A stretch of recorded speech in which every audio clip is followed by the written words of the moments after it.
Perfect. Thank you so much. Gracias a todos.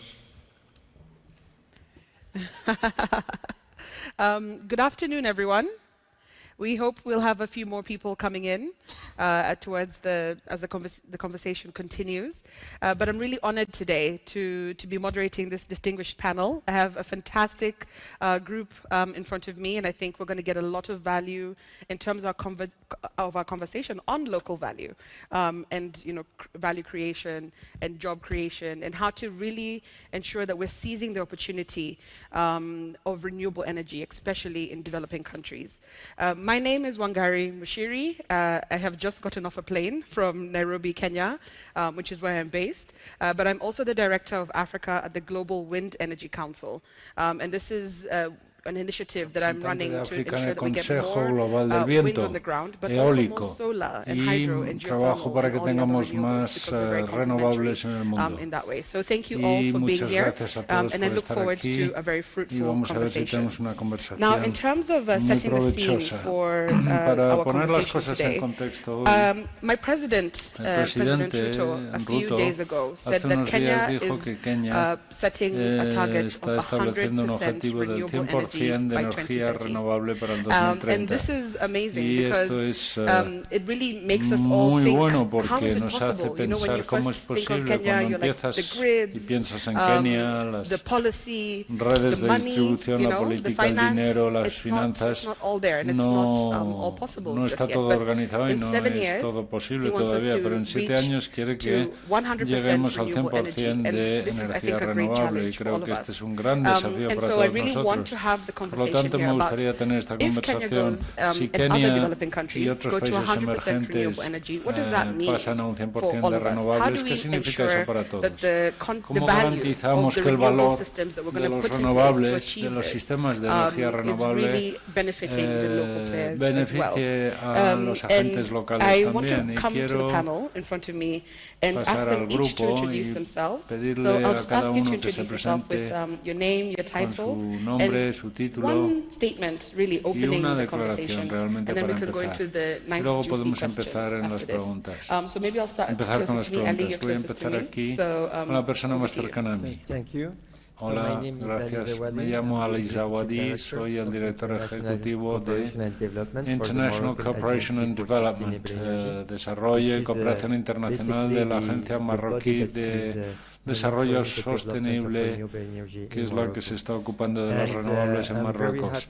Y estoy contentísimo de estar aquí y participar en estos debates, especialmente para poder decir cómo esta transición energética va a ser algo más que una transición para los países en vías de desarrollo, beneficiando con todo el valor añadido y la integración asociados a la transición energética. Gracias, Andy. Muchas gracias. Soy Laura Martín, directora de la Institución de Transición Justa en España. ¿Qué es esta institución? Es la parte del gobierno que se ocupa de acompañar o de gestionar las oportunidades y los desafíos. Tenemos una estructura en la Secretaría de Estado de Energía, el director de política energética y luego los que ayudan a organizarlo todo, que son responsables de las políticas en cuanto a renovables y eficiencia energética, y luego el Instituto de Transición Justa, que se creó recientemente y que afronta y tiene que ver más con las cuestiones sociales. Muy bien, gracias. Me llamo John Baba, soy de Sorren 21, que es la agencia, la red estatal de los agentes de renovables. Nos centramos en 3 pilares principales: diálogo, comunidad y conocimiento. Yo soy parte del área de conocimiento y llevamos históricamente, nos hemos centrado en suministro, oferta y también datos sobre oferta energética, pero últimamente creemos que Los aspectos económicos y sociales de las renovables son más importantes y nos estamos centrando en eso también. Estamos contentos de estar aquí para hablar de lo que estamos haciendo en cuanto a creación de valor social y económico. Hola, buenas tardes. No sé si me oís. Me llamo María Prado, trabajo en Greenpeace España, estamos aquí en Madrid y estoy contentísima de estar aquí. Trabajo en energía, clima, movilidad y mi mensaje principal es que realmente tenemos prisa, necesitamos una transición ambiciosa y urgente de los combustibles fósiles y nuclear a renovables al 100% en un sistema eficiente y democrático. Espero hablar de esto más tarde. Gracias. Hola. Me llamo Vanessa Martos, trabajo para ECRI, que es el Centro de Energías Renovables y Eficiencia Energética en África, en Cape Verde, África Occidental, y somos la agencia regional que promueve la puesta en práctica, la implementación de renovables y eficiencia energética en la región ECOWAS, 15 países en África Oriental. Para nosotros es muy importante abordar esta cuestión y lo intentamos hacer en cada uno de nuestros programas desde que fue creada esta asociación y estamos reforzándolo las actividades en los últimos proyectos. Muy bien, maravilloso. Tenemos toda una serie de conocimientos aquí. Cubrimos el sur y los países en vías de desarrollo y creo que va a ser una conversación muy buena.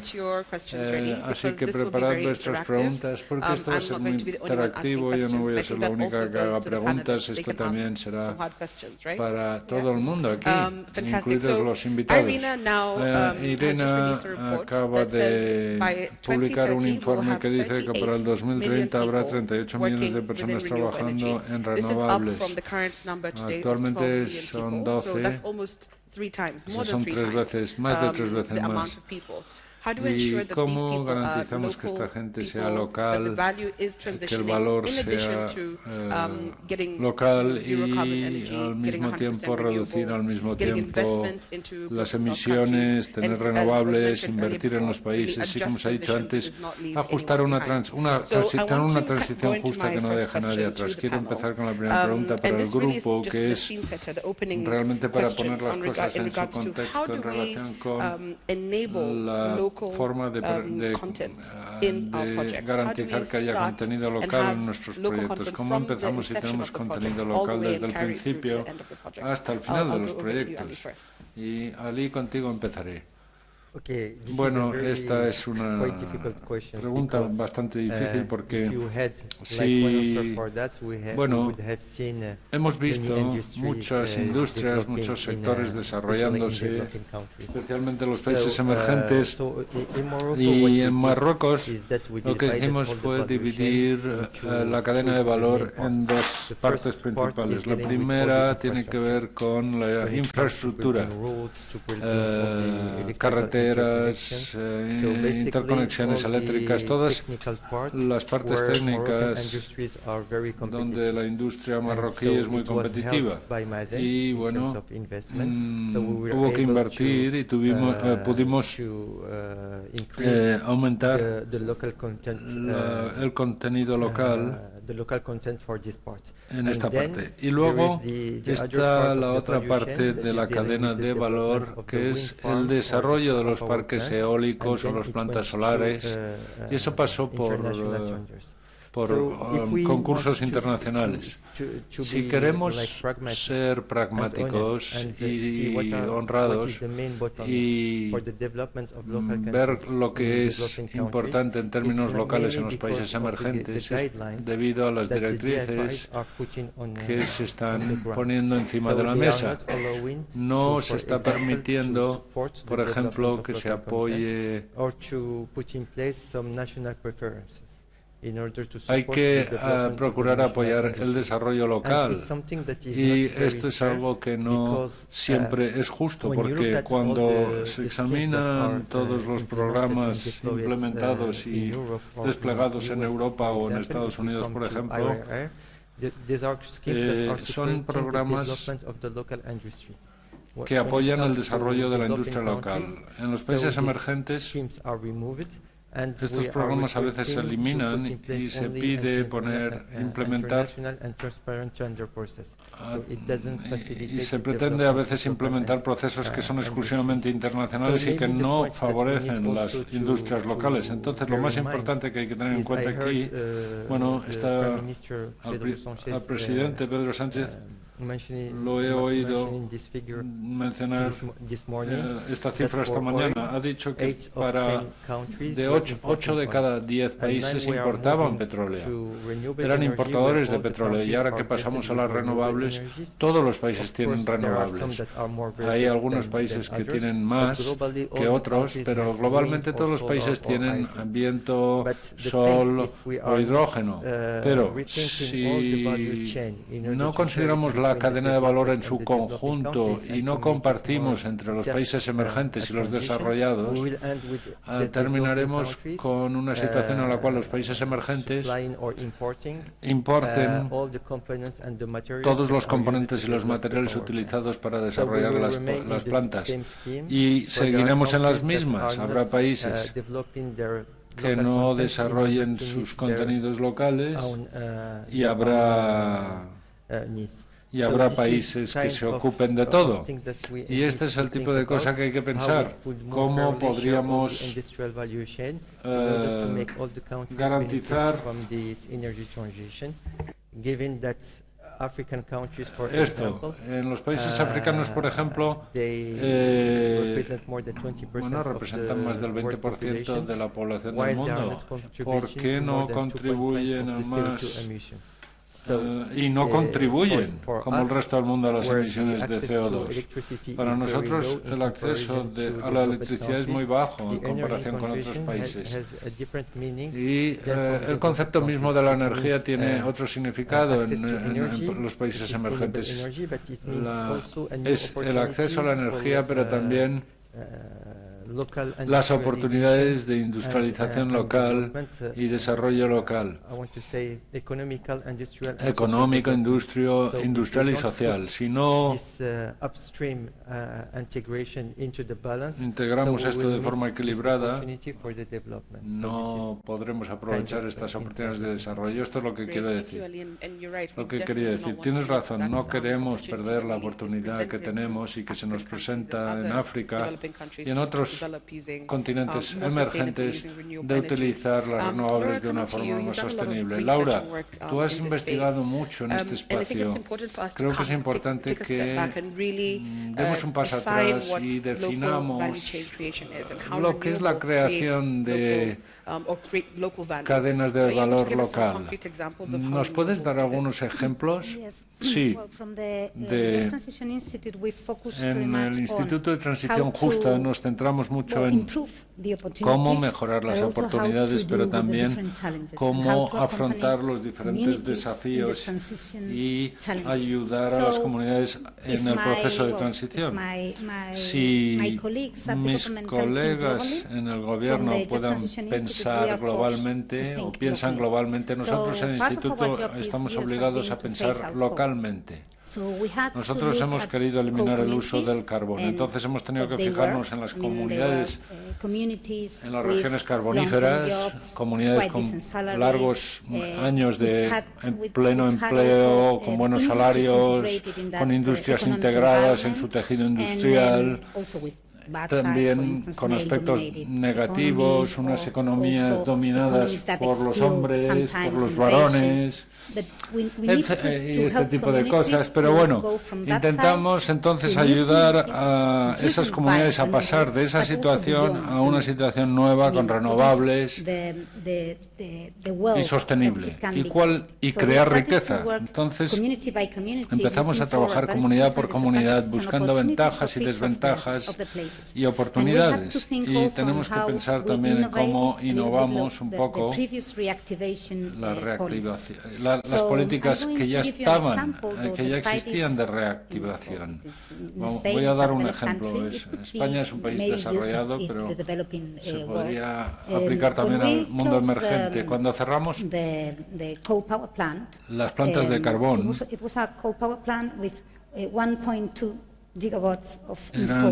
1,2 gigavatios de capacidad instalada. Esa fue la capacidad total y eso dejó espacio en la red para introducir nuevos sistemas.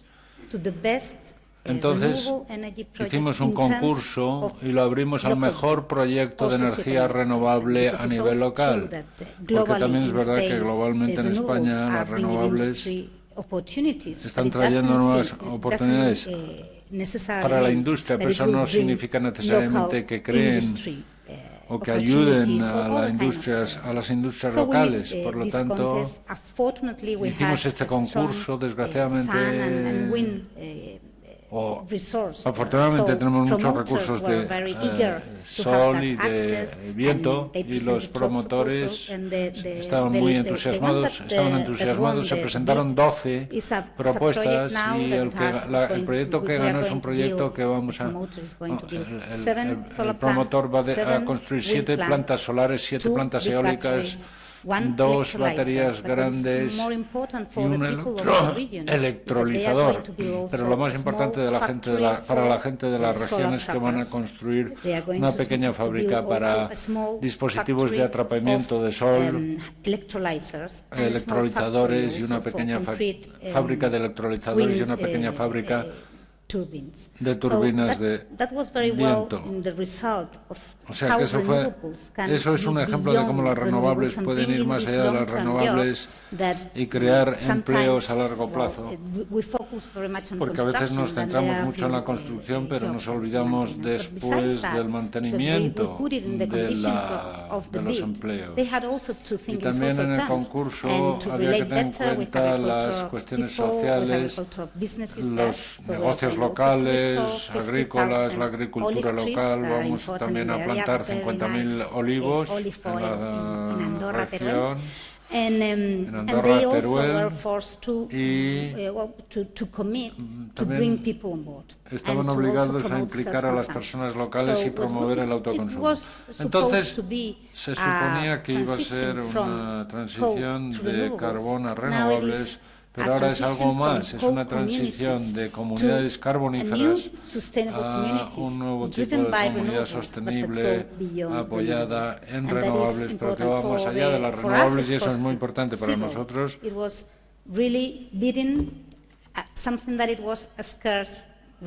Realmente fue muy importante hacer uso de estos recursos y facilitar el acceso. Y eso fue lo que más nos importó. Gracias, Laura. Nos has dado un ejemplo magnífico. Aquí hay gente que ya ha tomado folios y folios de notas. Bueno, es importante ver que esto no es solo una transición técnica, no solo tiene que ver con la tecnología solar y eólica, sino también la transición social. Por ejemplo, has hablado de olivos en África. La agricultura es muy importante y la asociación de las renovables con la agricultura y también la creación de empleos y todas las otras cosas que se pueden hacer socioculturalmente. Jadot, voy a pedirte que nos hables un poco y que des tus pinceladas para completar este cuadro. ¿Nos podrías dar más ejemplos de creación de contenido local? Bueno, las renovables, la naturaleza está descentralizada. La transición energética puede ofrecer muchas oportunidades para crear valor a nivel local debido a la naturaleza descentralizada de las renovables. Si vemos las cifras que habéis mencionado, los 12 millones de empleos que van a crear las renovables, y lo comparamos con el número total de empleos en el sector energético, pues representa un 20% del total.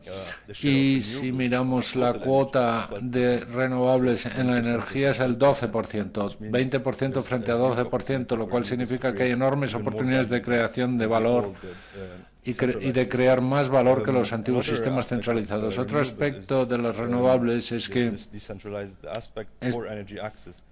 el acceso es descentralizado también.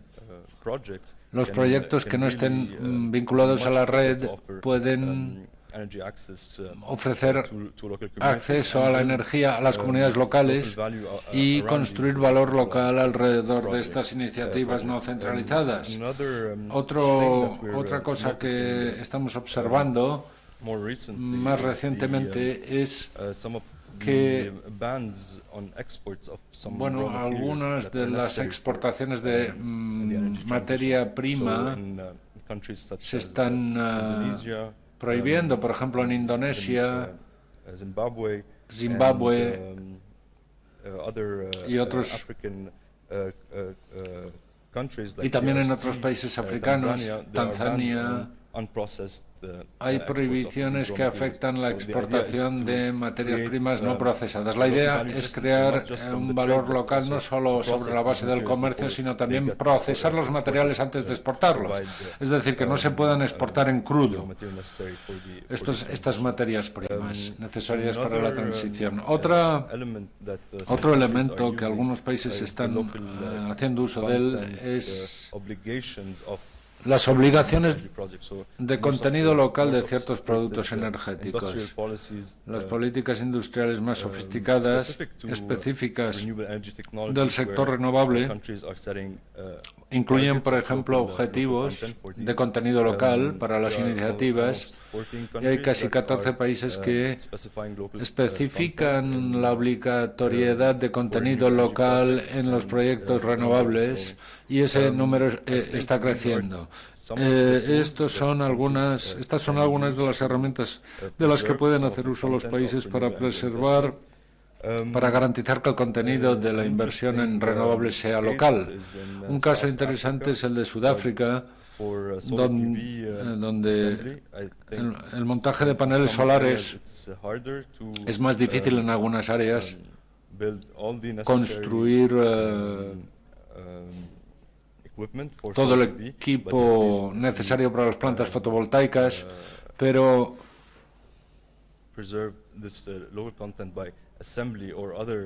se intenta garantizar que el montaje y los procesos sean locales para crear empleos.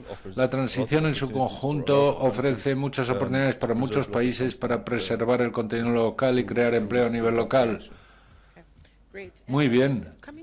Pasando a ti, María. Jada ha hablado de muchas cosas y ha mencionado países como Tanzania, Indonesia, etcétera, que no permiten que sus materias primas se exporten en crudo, especialmente las tierras raras. Bueno, tú eres experta en cadenas de suministro y Greenpeace habla mucho de esto también. ¿Podéis darnos más ideas sobre esto y decirnos cómo se pueden utilizar cómo se pueden procesar las materias primas localmente para crear más valor para las comunidades locales? Bueno, si hablamos de valor local, quizá tengamos que empezar a pensar que el valor local será local cuando sea local. Es decir, no solo en términos de empleo, sino de salarios, y pedirle a la gente que participe desde el principio en el proceso, el diseño, la creación, y preguntarse si necesitamos energía, ¿para qué la necesitamos? Y si queremos estos proyectos. Si decimos que sí, ¿cómo podemos participar? ¿Podemos gestionar? ¿Podemos afrontar? ¿Podemos afrontar esto? O sea que la cuestión va mucho más allá de la participación. La idea o la pregunta es participar en la producción, pero también la participación en los beneficios, porque al final no queremos pasar los beneficios de las grandes empresas que usaban carbón a grandes empresas que ahora en vez de usar carbón usan energías renovables. Está bien que estén en el mercado, tienen que estar ahí, pero esa no es una transición, o no sería una transición justa. Los beneficios hay que entenderlos y la gente tiene que poder hacer uso de ellos, porque si no la transición no va a servir para nada. Estamos viéndolo en España. Hay, de hecho, en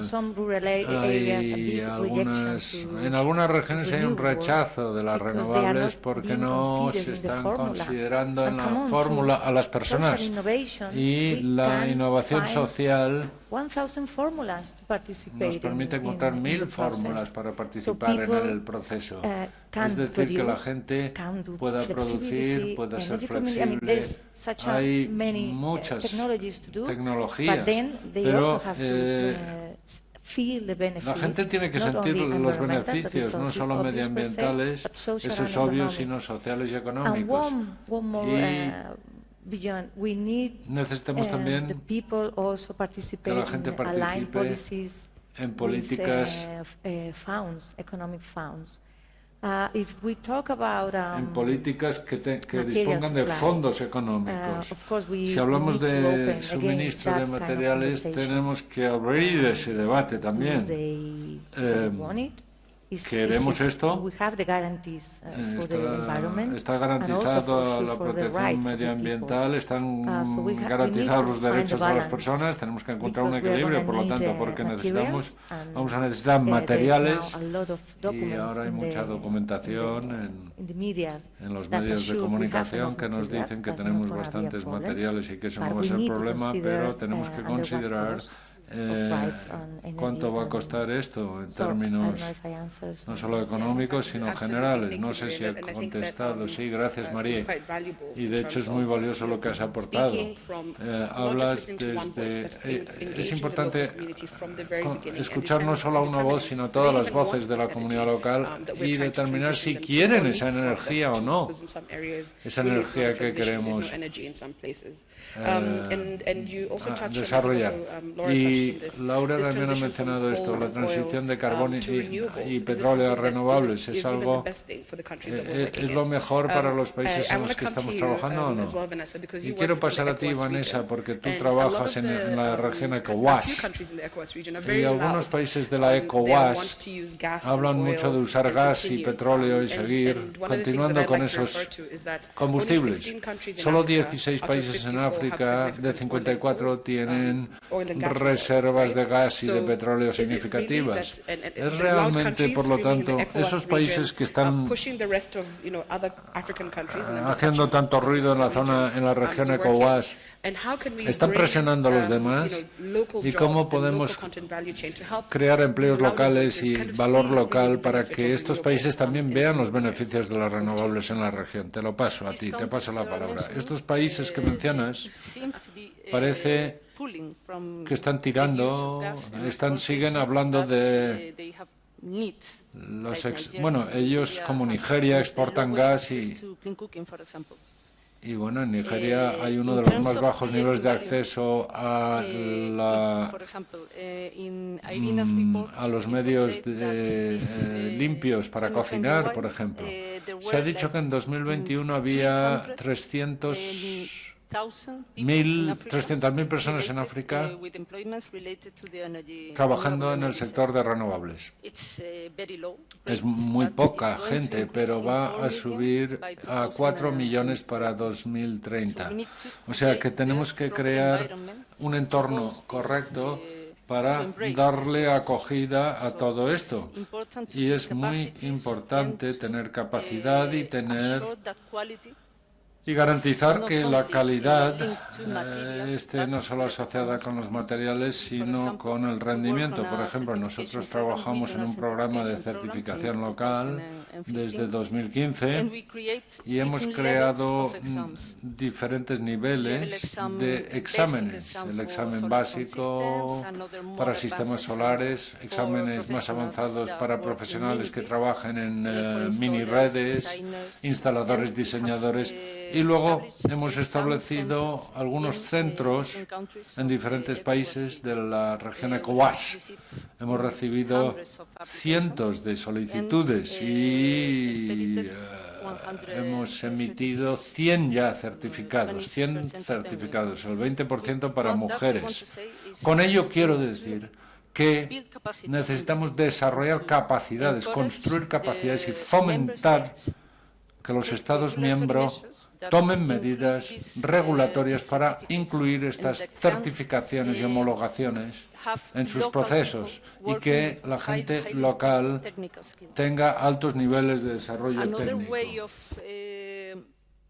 Creating local value, as my colleagues have mentioned, is to serve to the real needs of También the population. lo que queremos es satisfacer las necesidades de la población. África depende muchísimo de la agricultura.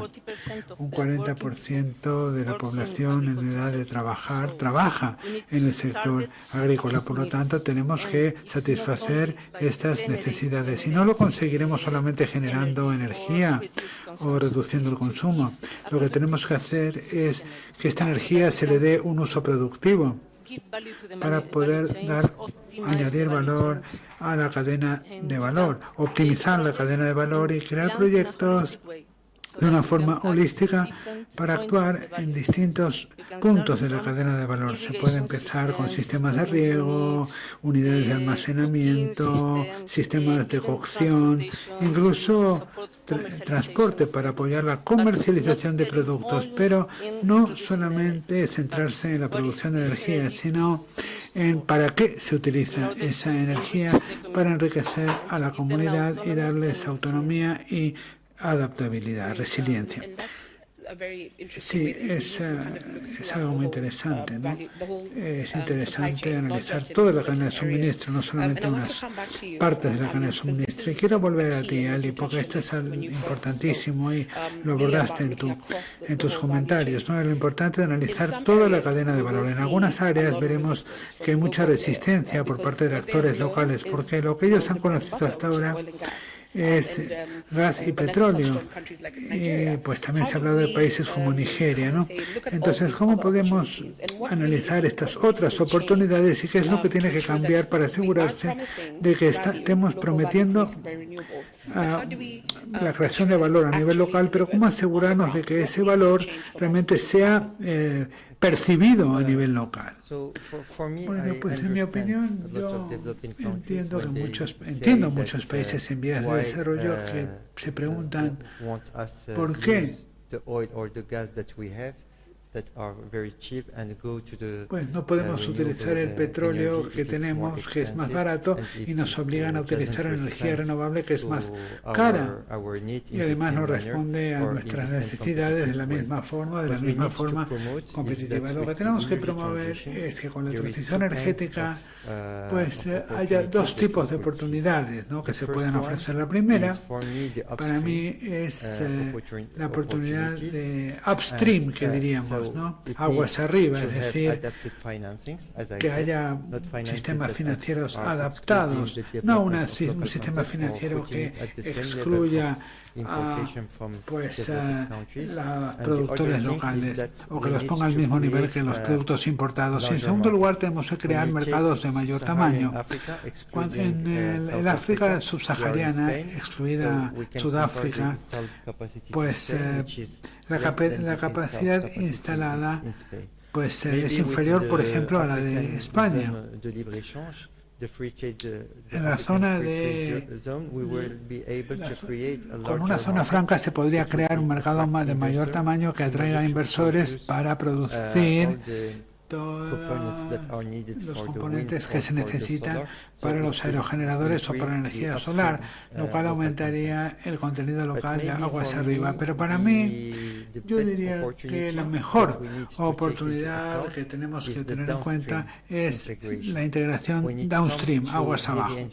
Cuando hablamos de industrias pesadas, si lo vemos, hay muchas materias primas que se exportan desde países en vías de desarrollo a países donde la energía es muy competitiva y luego se transforma en productos acabados y luego se vuelve a importar por estos países.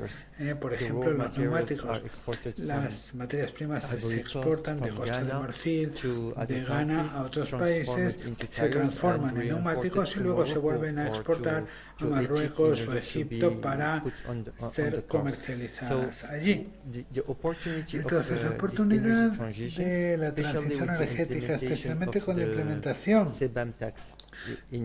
de ciertos impuestos en Europa, es que podremos ofrecer energías muy competitivas y limpias en África. Lo que hay que tener en cuenta también, si tomamos en cuenta, por ejemplo, el precio de un electrón producido en el norte de África, si lo quieres transportar a Europa, entonces el coste se duplica, básicamente. Tenemos que, pues los estudios que se han realizado nos indican que podemos en África del Norte llegar a 2 euros por kilo de hidrógeno, pero si lo quieres traducir para transformarlo en hidrógeno hay que multiplicarlo por 3.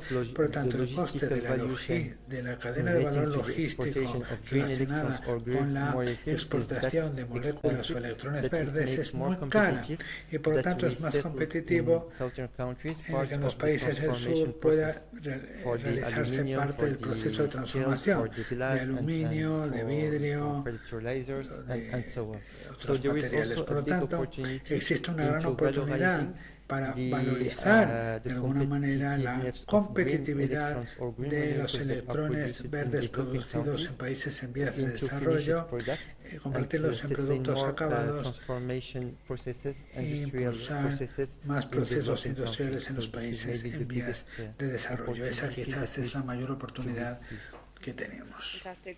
Muy bien. Bueno, pues Laura, Ali habla de financiación adaptada, crear mensajes más grandes y la integración aguas abajo. ¿Qué otra cosa necesitamos desde tu punto de vista? ¿Qué otra cosa necesitamos para asegurarnos de que esta riqueza se distribuye equitativamente? Bueno, pues en primer lugar tiene que suceder. Make it happen, ¿no? Hay que poner voluntad. Y eso es muy importante. Tiene que haber voluntad. No queremos solamente una transición hacia las renovables, sino que queremos que la transición sea equitativa.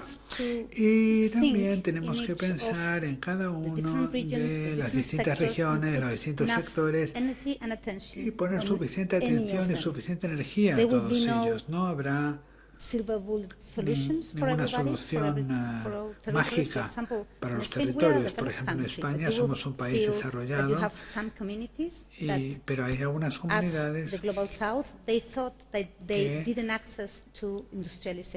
no han tenido acceso a la industrialización. Me refiero a zonas rurales que ven en las renovables una oportunidad de industrializarse. Y luego hay lugares que están totalmente industrializados y ven a las renovables como una forma de que su industria sea sostenible. Por lo tanto, como políticos tenemos que buscar soluciones para cada una de estas situaciones y estas soluciones serán diferentes y desde luego habrá algunos instrumentos, como por ejemplo en España estamos desarrollando el hidrógeno verde. Entonces decimos, vamos a desarrollar hidrógeno verde, pero queremos que los proyectos consuman este hidrógeno a nivel local. Entonces esto puede hacer que esto puede obligar a los promotores a buscar pues actividades en el terreno según las cuales produzcan este hidrógeno para crear nuevas industrias y nuevos servicios a ese nivel local. Esta podría ser una decisión nacional. Pero luego también habrá que buscar y ver cuáles son los recursos autóctonos de los territorios y también como gobiernos, pues los gobiernos tienen herramientas que deben ayudar a las personas, a los ciudadanos. Como hemos dicho antes, pues hay territorios que no quieren producir energía. Lo que quieren hacer es contribuir a la riqueza global, pero también quieren ser parte y protagonistas de ello y quieren obtener algo a cambio. Y para deciros la verdad, tampoco es tan difícil conseguirlo. Si ponemos atención, si introducimos medidas y si también creamos los diálogos correctos entre los gobiernos, los promotores, si hablamos con las comunidades con respeto y si les damos la oportunidad de expresarse cuando empezamos a trabajar para nuestro objetivo, lo que lanzamos fue un enfoque participativo, un mecanismo participativo en cada una de las 15 regiones. Y esto supuso preguntarle a cientos de actores sociales, a todo el mundo, porque también queríamos que los pequeños grupos de mujeres, los pequeños grupos ambientalistas, las pequeñas empresas,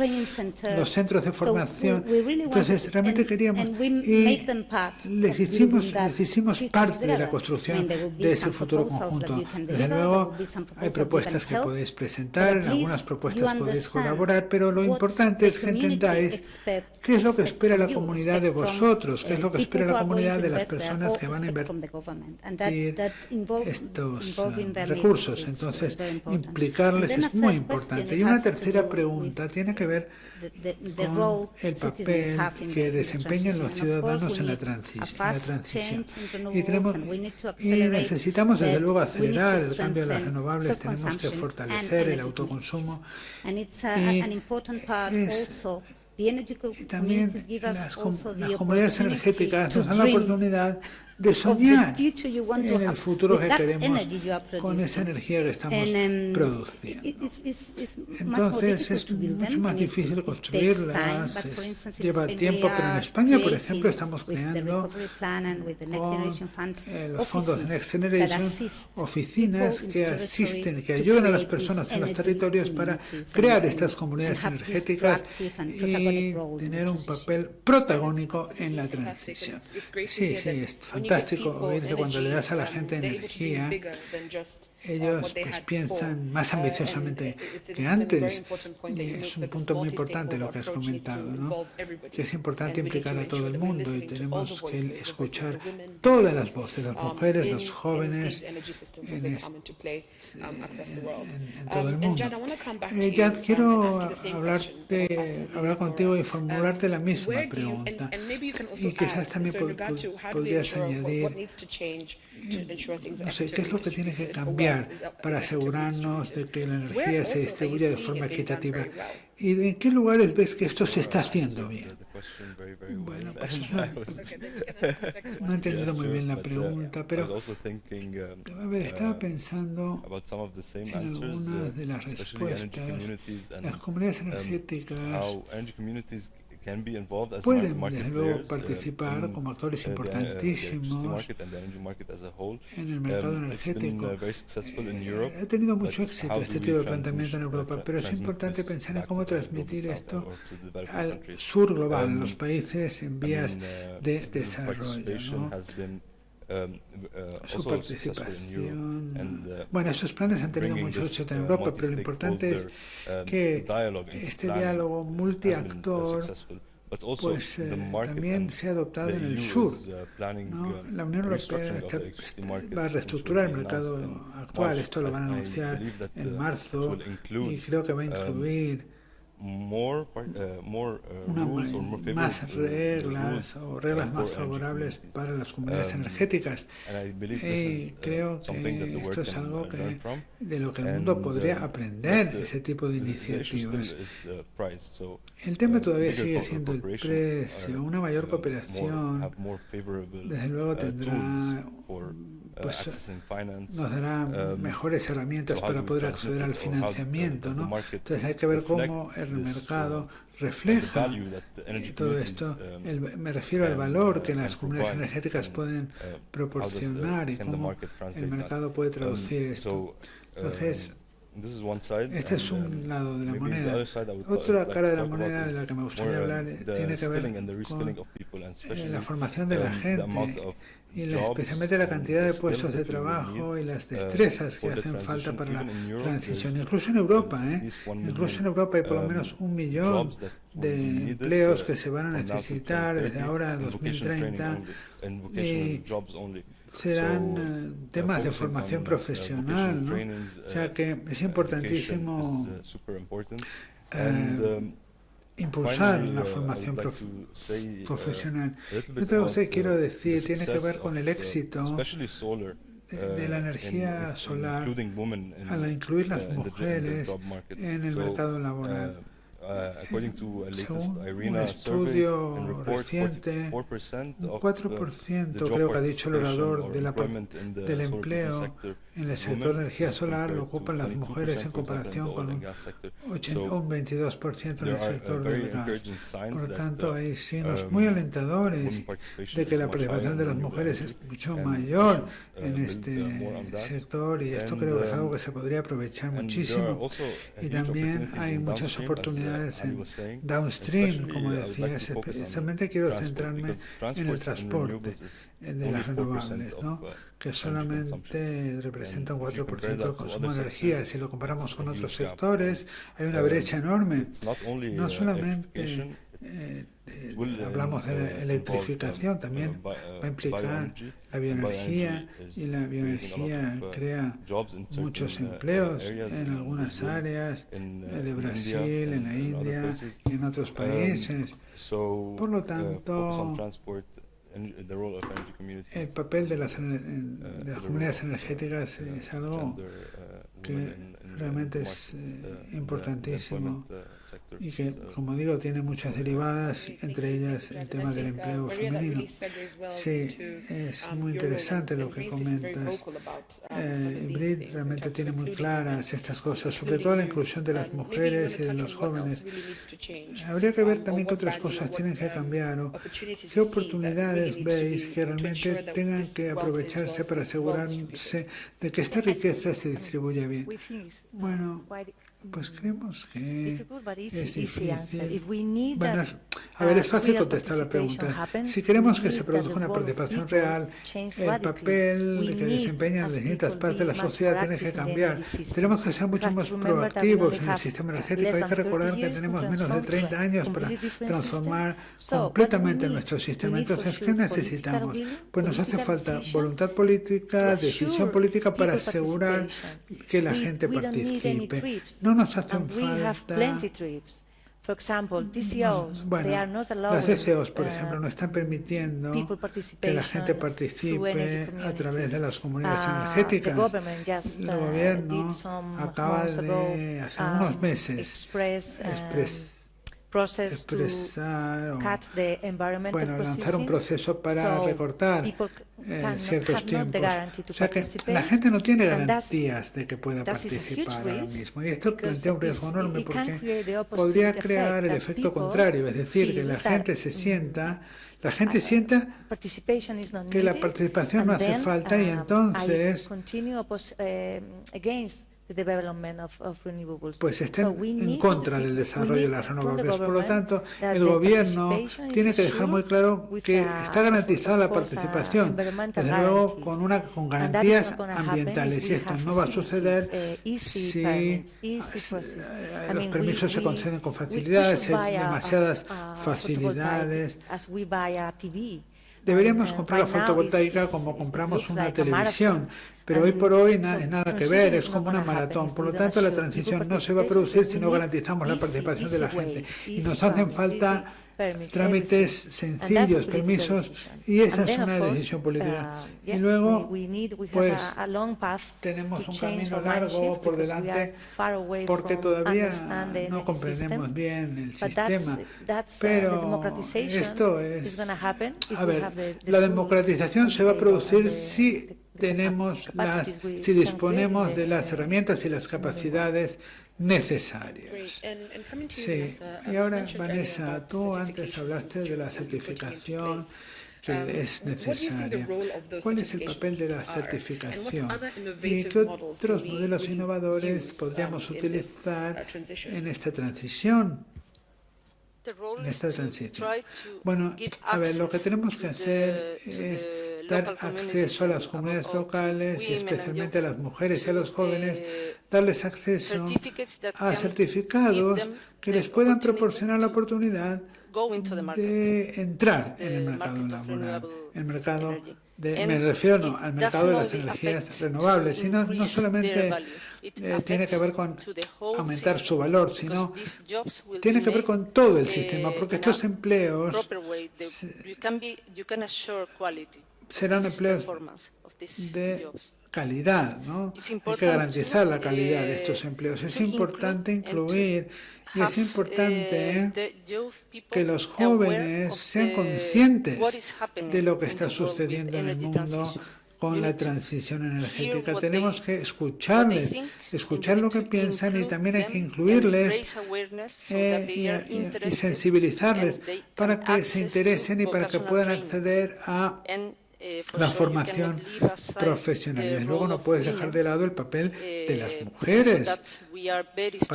Por eso en la región creo que estamos trabajando mucho y muy bien. Hay centros especiales que crean políticas concretas en la región ECOWAS, me refiero, de África Occidental, para la transversalidad de género y promover el acceso de las mujeres a la toma de decisiones. Y esto es muy importante para incluir a las mujeres y a los grupos vulnerables de la sociedad, y no solamente a ellos.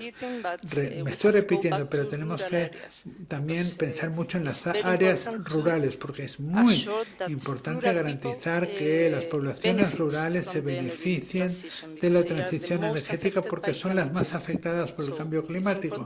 Por lo tanto, es importante implementar proyectos de adaptación y mitigación.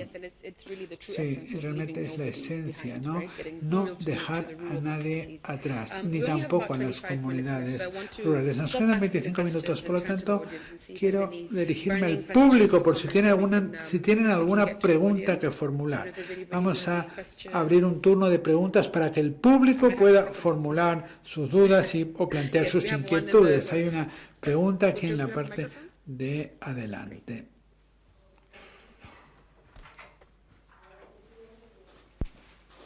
Gracias. Hola, yo soy Tancavila y muchas gracias por esta mesa y gracias, Magali, por las preguntas tan interesantes. El valor local, la creación de valor a nivel local es una de las mayores prioridades de IRENA. La transición energética, desde luego, también es algo muy importante. Hoy nos estamos centrando mucho en la financiación y tengo una pregunta para Ali. Has hablado, especialmente nos estamos centrando en el papel de las FIs en la transición energética y en los países en vías de desarrollo. Ali, tú hablaste dijiste una cosa muy interesante y dijiste que las FI no están permitiendo que se desplieguen los requisitos, pero se ha utilizado Marruecos como un ejemplo de creación de valor, especialmente en la región de Ouarzazate, que ha recibido muchos fondos de los multilaterales. Por lo tanto, ¿cómo lo habéis hecho, para que podamos aprender en los países en vías de desarrollo? ¿Cómo podemos aprovechar la financiación internacional y incluir medidas al mismo tiempo para la creación de valor a nivel local? Bueno, lo que quise decir es que los cuellos de botella o estos criterios que se han impuesto tendrán un impacto negativo para los países en vías de desarrollo, que no puedan poner sobre la mesa programas de gran envergadura. Lo que atrae a los fabricantes, y ese es el motivo por el cual en Marruecos hemos destinado un 15% de la cadena de valor solar y un 70% de la cadena de valor eólica. Es que hemos podido establecer programas realmente muy importantes que dan visibilidad a los fabricantes y facilitan la decisión de acudir a Marruecos, de venir a Marruecos para establecer fábricas para satisfacer las necesidades locales de los marroquíes, pero también exportar lo producido. En muchos sectores, en muchos ámbitos, lo que estamos viendo es que los gobiernos tienen que establecer preferencias nacionales o conceder incentivos para desencadenar esta dinámica para que cualquier sector pueda desarrollarse. También pasa así en el sector de las energías. Y cuando hablamos de los países subsaharianos, ellos no pueden implementar proyectos de gran escala, pero sí que pueden subsidiar a sus empresas locales para que puedan ser más competitivas. Pero para poder hacerlo, el gobierno tiene que financiar proyectos de infraestructura y de energía. Pero lo que yo veo es que cuando hablamos de financiación internacional, no se les permite acceder a esta financiación con los criterios de preferencia nacional. Y esto es lo que yo quería poner sobre la mesa. Es decir, si queremos que la transición sea equitativa también para los países en vía de desarrollo, tenemos que comprender que no solamente es una cuestión de acceso a la energía para estos países, tiene que haber también tiene que iniciarse esta dinámica de contenido industrial y de desarrollo industrial. Pero esto no puede suceder si no hay subsidios o si no hay ayudas a las industrias locales, que muchas veces son excluidas por los programas internacionales. Los programas de financiación internacional nunca son suficientes para los países en vías para satisfacer las necesidades de los países, por lo tanto, de los países en vías de desarrollo. Por eso la comunidad internacional tiene que pensar en todo esto para que la transición sea más justa para todo el mundo y para que también sea más inclusiva, ¿no?, la dinámica. Eso es lo que yo quería comentar. ¿Alguien más quiere decir algo, preguntar alguna cosita? No, vale. Bueno, pues creo que hay una pregunta allí atrás.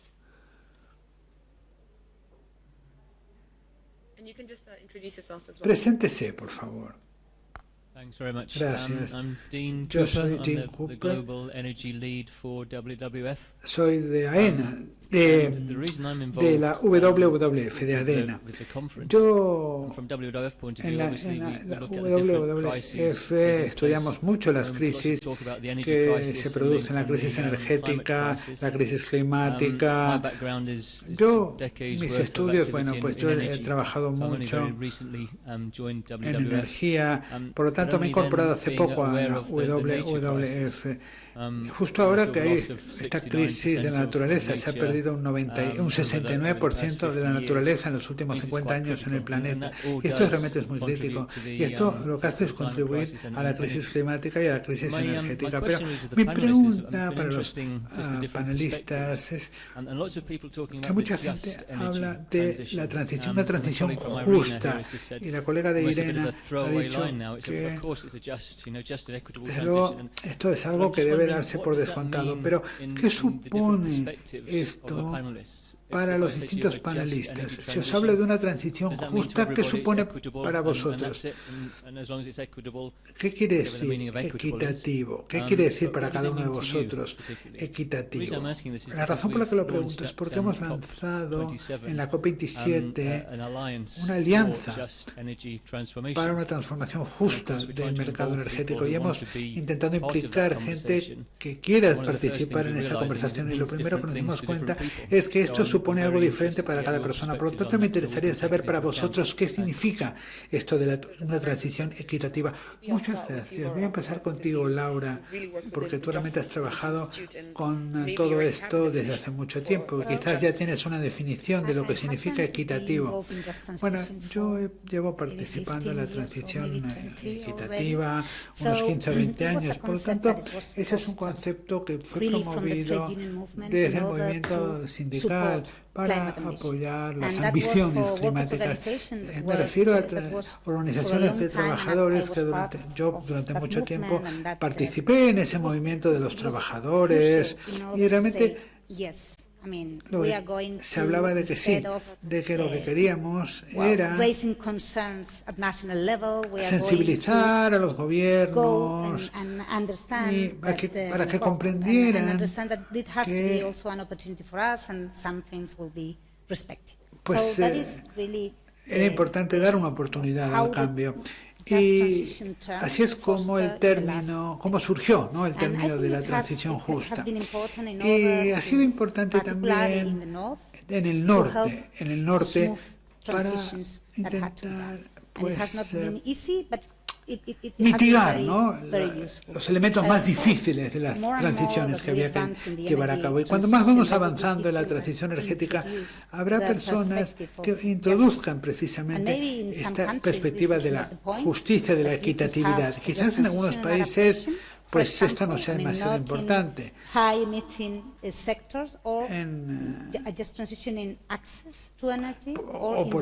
También depende si la transición es justa en materia de acceso o si la transición es justa en materia de precio. Pues todas estas son distinciones muy importantes, ¿no? Que hay que realizar. Y esto depende de pues, la perspectiva que tenga cada uno de los actores a la hora de expresar sus preocupaciones. Creo que hay dos opiniones. Por lo tanto, tenemos la transición sectorial y luego una transición que tiene que ver con los altibajos y con las personas ricas y las más desfavorecidas, y desde luego con la diferencia entre el norte y el sur. Esos son los pilares en los que está evolucionando la transición energética. En mi opinión, vamos a tener que trabajar en las tres dimensiones a la vez y combinarlas, porque no puede haber un sentido de justicia si solamente hablamos de una transición sectorial, dejando de un lado los problemas de riqueza interna, o si no abordamos la dicotomía entre el norte y el sur. O sea que es un término que va a evolucionar, está evolucionando y va a seguir evolucionando en los próximos años cuando la gente realmente tenga que poner en práctica el concepto. Y creo que lo has dicho muy bien en términos de arriba y abajo, los que poseen y los que no. Me gustaría pasar a saber cuál es tu definición de lo justo. María, la justicia en la transición energética es, bueno, distribución equitativa del acceso a la energía. Este es uno de mis preocupaciones. Todos los días tengo que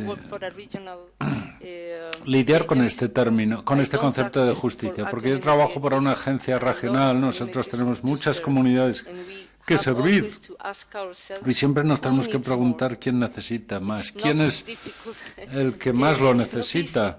No es fácil responder a la pregunta porque hay que analizar muchas comunidades para ver cuál es la que necesita más, la que tiene mayor necesidad. Y yo no tengo la respuesta exacta siempre, así que necesitamos hacer todo lo que podamos para llegar a todo el mundo y planificar de la mejor manera para dar acceso a a cuantas más personas mejor. Bien, María, ¿tú nos puedes decir lo que significa justo para ti? Bueno, yo creo que esta es una pregunta muy interesante y muy buena. Es muy importante mencionar dos cosas. Ahora mismo estamos en medio de Estamos en la Semana Europea de la Pobreza y en España tenemos 7 millones de pobres y es importante empezar a hablar del derecho a la energía, porque la energía es transversal, o sea, recorre todos los derechos humanos y tiene que ver con todos ellos. Y la otra idea que al final hay que considerar es que no solo estamos en medio de una crisis climática, sino que estamos en medio de una crisis energética, pero también estamos en una crisis de corrupción relacionada con todo ello. Hay que mirar los beneficios, dónde están los perdedores, y hay escándalos diariamente en las noticias relacionadas con las empresas de petróleo, de gas, de electricidad que ganan millones y millones. Y al final de todas estas crisis tenemos la crisis de la desigualdad, y eso nos da un debate muy interesante para hablar de la justicia y la transición energética. Hay que abordar,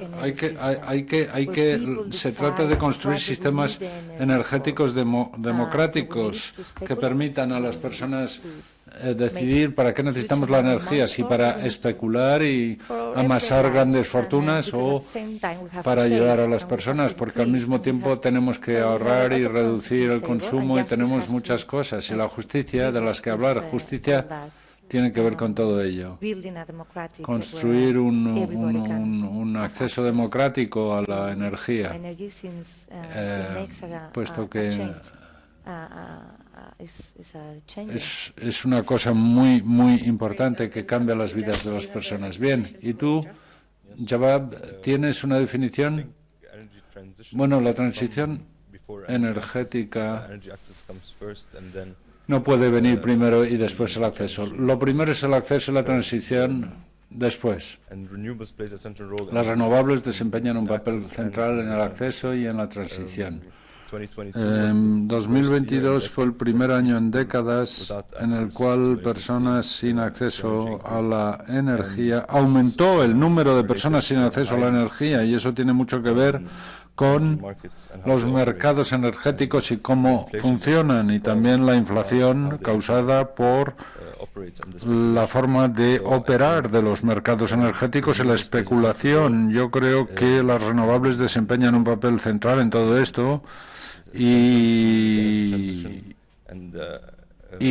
desde luego central en el proceso de transición energética en lo que se refiere a proporcionar acceso a la energía y alejarnos de la manera en que funcionaban antiguamente los mercados energéticos.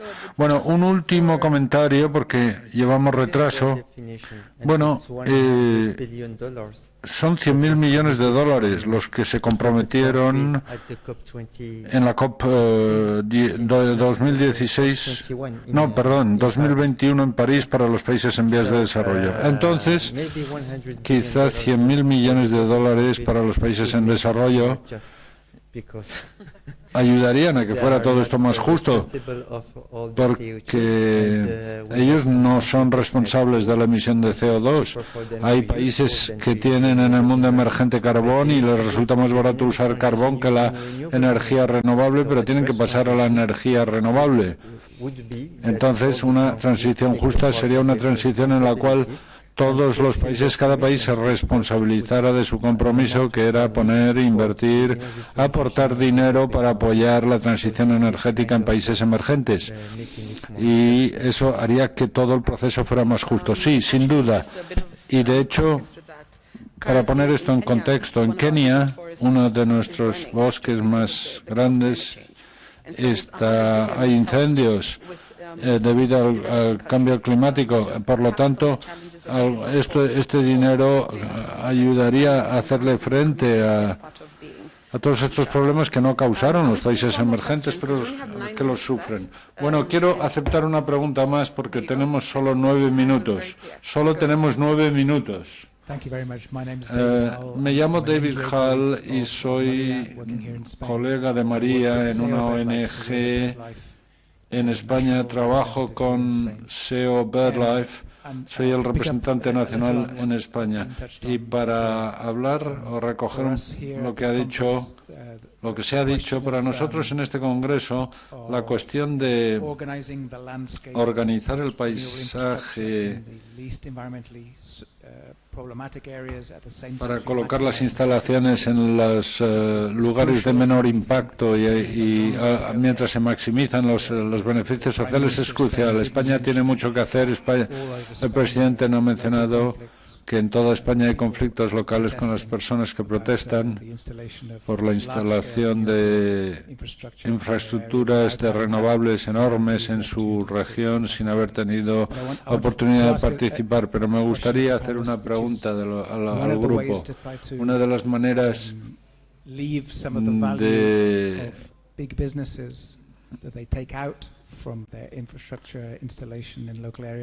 de hacer que el valor siga permaneciendo en las zonas locales sería que, dependiendo de las instalaciones que se instalen, se pagaría un impuesto que debería ir a las comunidades locales para mejorar beneficios para esas comunidades locales. Una de las dificultades que tenemos en este país es la descentralización, las 17 comunidades autónomas y luego la política nacional y luego las cuestiones municipales. O sea que es una cuestión de transparencia. Está todo el mundo pagando ese impuesto. ¿Dónde va ese dinero? ¿Estamos generando beneficios para las comunidades locales y el entorno local? Me pregunto si alguien quisiera hablar sobre esto. Que los grandes negocios tuvieran que pagar unos impuestos que fueran a las comunidades locales. Bueno, ese es un punto una cuestión muy importante. ¿Quiere alguien abordarla? Bueno, yo creo que hay que pensar realmente en cómo crear ese vínculo. Puede ser a través de políticas fiscales o puede ser a través de otros instrumentos, pero no cabe duda de que hay que hacer algo. Y tengo que decir que muchas veces las renovables ya están creando riqueza local. No es que siempre hay muchos renovables instaladas en España que han generado una buena relación a nivel local. Es verdad que en algunas áreas hay resistencia y la resistencia es diversa. Yo hoy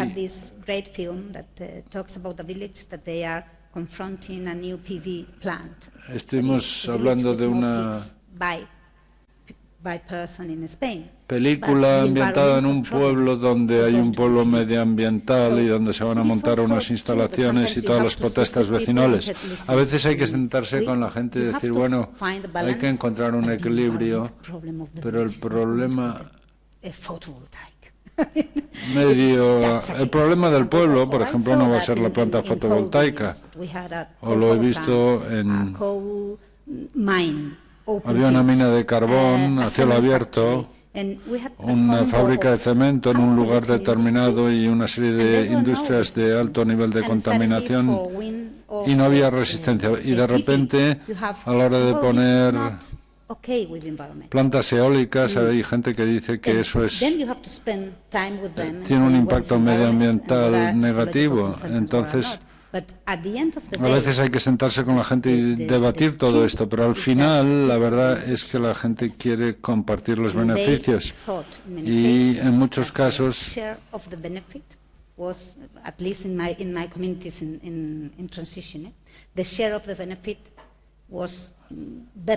que en muchos casos los beneficios son superiores después de la transición y eso es algo que hay que reflexionar sobre ello con los promotores y los patrocinadores de estos proyectos para establecer este equilibrio. Todos sabemos que en los países africanos pagamos un 20% más por los mismos paneles solares que importamos de China debido a las economías de escala, etcétera, porque no compramos tantas como otros países. Entonces eso es muy importante, definir el equilibrio. Tenemos una pregunta más y luego ya cerramos el debate. Sí, gracias por el debate. Ha sido muy interesante. Soy Mario Garzón de Arsted. Nosotros estamos en plantas eólicas en alta mar o en el mar y también renovables en general. En cuanto a la pregunta de los impuestos y la distribución de los beneficios, hemos visto ejemplos, por ejemplo, en Reino Unido, donde damos parte de los beneficios a un fondo comunitario que es administrado por terceros, normalmente personas de las comunidades locales, y pueden utilizar esos ingresos para resolver problemas a nivel local. Y si son los pescadores, hemos ayudado a los pescadores a mejorar su infraestructura pesquera. Y luego yo vivo en Dinamarca la sociedad local allí se le permitió comprar acciones en los proyectos de energías renovables y de esa manera ellos acaban teniendo un beneficio. Hay ejemplos en todo el mundo. La cosa es que hemos visto en muchos concursos el Estado se centra principalmente en el precio, y si solamente nos fijamos en el precio, si una empresa como la mía, aunque quiera hacer algo por las comunidades locales, no ganaríamos el concurso, porque al final, bueno, depende por supuesto, pero la mayor parte de los casos habría que invertir dinero para crear este valor local. Así que es importante que nosotros les pidamos a los gobiernos que incluyan estos criterios, que aumenten, para aumentar el valor local y poder poner nuestros recursos como empresas, porque si no, si solo competimos sobre la base del precio, no podremos. Bueno, ese es un gran comentario. Quiero hacerte una pregunta, otra más. Bueno, has hablado de las comunidades que comparten algunos de los ingresos o incluso son propietarios de un porcentaje de un proyecto. ¿Crees que tendría que haber una directriz que dijera, por ejemplo, 5% de la comunidad local debe ser propietario? O sea, la comunidad local debe tener un 5% de cualquier inversión, de cualquier iniciativa. Bueno, yo trabajo como asesor para España y Portugal, y nuestra postura en España es que, por ejemplo, debería ser una decisión política en primer lugar, porque en último término, si hablamos de las diferencias, el hecho de que tengamos que compartir un 1% de nuestros ingresos con las comunidades locales significa que el precio de la electricidad aumentará un poquito. En último término, es una decisión política que tiene que ver con la distribución del coste de la electricidad entre mucha gente y luego dar un poquito a la comunidad local, porque ellos sufren los efectos de las instalaciones, pero también se benefician. O sea que para mí debería ser algo fijo, debería ser un porcentaje fijo. La cantidad, por supuesto, dependerán de las necesidades de la comunidad y el impacto de la energía renovable, y luego que los promotores compitan sobre la base de eso, porque nosotros somos los que más incentivados o más incentivo tenemos para que tengan éxito los proyectos. Si tenemos un espacio para ser innovadores y crear soluciones, entonces probablemente podremos introducir soluciones buenas. Bueno, esto nos trae al final, pero quiero tener una declaración final. Nos hemos saltado ya la hora, así que 30 segundos cada uno para una declaración final. Vanessa, 30 segundos. ¿Cuáles son tus declaraciones finales? Bueno, en conclusión, yo creo que sin duda las economías locales pueden verse empoderadas por la economía, por la energía renovable, pero en regiones como África, donde hay mucho que hacer, hay que poner en práctica ciertas medidas como, programas de certificación como los que he mencionado, instalaciones para las pymes, y también protección de grupos vulnerables, y hacer un esfuerzo para no dar energía, sino incluir a todo el mundo. Más que regalar, incluir a todos los grupos vulnerables y compartir la riqueza en todas las comunidades. Gracias, Vanessa. María. Bueno, sí, necesitamos, yo creo que el mensaje principal es necesitamos realmente asegurar que la gente participe, garantizar la participación de la gente, porque esta transición es mucho más urgente, es muy urgente. Y estamos fracasando en muchas áreas, así que necesitamos garantizar que haya participación, y esto es una demanda enorme para los estados, porque si no, no va a ocurrir. Y hay muchísimos mecanismos, cuotas, valor local. Como nuestro colega de offshore ha dicho, hay tanto valor local que se puede añadir, la inclusión, la diversidad, el género. Necesitamos esto para que la gente pueda ser responsable de la transición. Gracias, María. Jad. Bueno, a mí me gustaría invitar a todo el mundo. Nuestros informes del 21